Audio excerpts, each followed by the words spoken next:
I really hope the audio doesn't suck on this whole thing, otherwise this video is going to be completely worthless.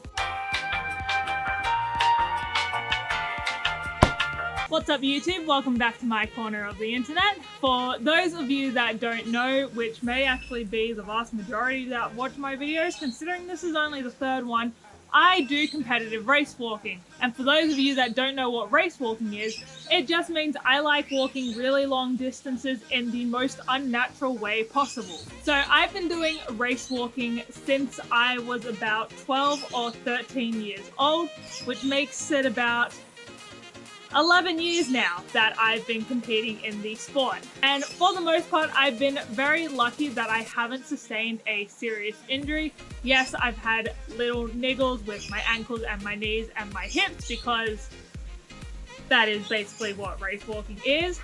The only major injury I have had prior to what I am going through now was a abductor injury, so the inside of my groins when I was finishing up junior athletics. I tore something in my adductors, decided it would be a good idea to compete at nationals anyway, and had to pull out less than 2Ks into the race. Not my finest moment, not my smartest idea. And you would think that I would have learnt something from that. Fun fact, I did not. Last year, while competing at a national event down in Canberra, I experienced a bit of pain in the back of my right hamstring. Back of your right hamstring, your hamstrings are at your back, Amanda. But yes, I experienced some hamstring pain in my right leg. I pushed through to finish the race. It was a 10-mile race, so about 15 kilometers, I'm not entirely sure. And then tried backing up for a 5K race later that afternoon. Could not finish the 5K, completely ignored the pain and discomfort that I was experiencing for the next few months so I could compete at nationals again at the start of September, and only went and saw a physio after that. Like I said, did not learn from my previous mistakes. So when I went and saw my physio, she said it could either be a tendinopathy issue or a neural issue. Now the problem with that is that they are two very different injuries and have to be treated in two very different ways. Neural injuries is all about stretching the nerve out, telling your body, hey, this movement is actually normal, stop freaking out. While a tendinopathy issue, you don't want to stretch it. So we have a bit of a toss-up what to do. Now, my physio said that I could have gone for further imaging just to get a better confirmation. So an MRI, the only thing I had previously was an ultrasound, which is not the best. But ultimately, through a few different tests, she decided that the best course of action was to treat it as if it was a neural issue. Now, this was all in about November, December-ish of last year. It is now the start of May and I am still having some issues. So during this quarantine lockdown period, I have been really focused on trying to rehab this injury. I've been doing all the exercises and the stretches that she has prescribed me 3 times a week, and it's gotten better. There was a period of time at about the start of April where it hurt, like my hamstring hurt just sitting down or just being at rest, which is not ideal because I'm at uni, I'm sitting down a lot on my computer. I'm sitting down a lot at my computer, writing notes, studying, doing assessment. So I'm on my butt for a lot of the day. And so if I'm getting pain while sitting down, I'm not really focused on what I'm doing. Since then, it's gotten a lot better. I am still not quite back to training for race walking yet. That should be hopefully within the next couple of weeks. But what I thought I would do was share with you what I am doing for my rehab, and let's get into it.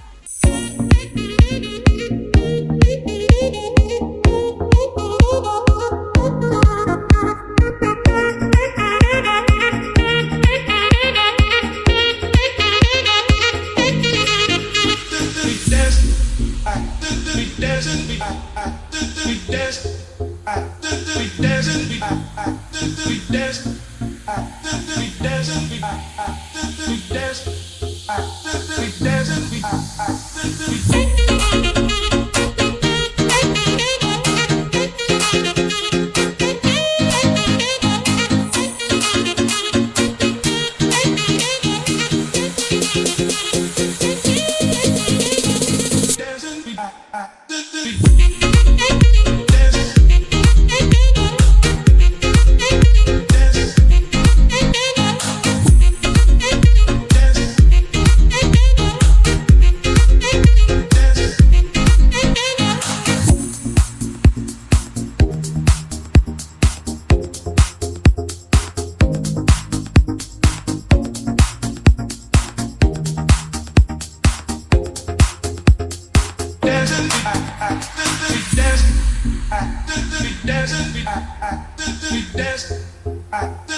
That is my rehab session done for the day. It takes about 30 minutes to complete all the exercises my physio has given me, and I do that 3 times a week, or at least I really try to do it 3 times a week, just because that's what I find is giving me the best results, and I can do my other training on the remaining 4 days or 3 days, and then a complete rest day just to relax.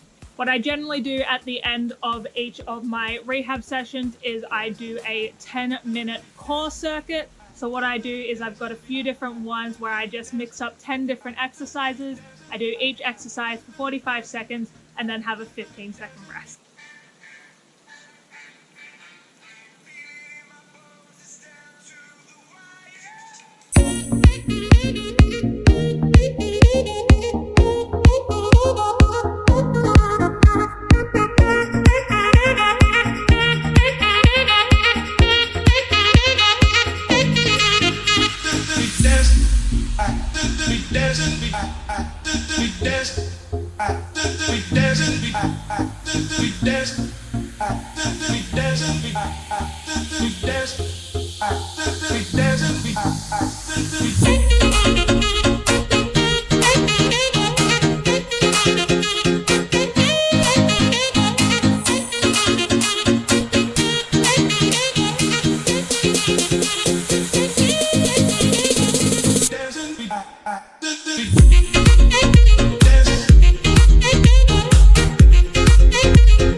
One day I'll be able to do all the exercises for the full 45 seconds.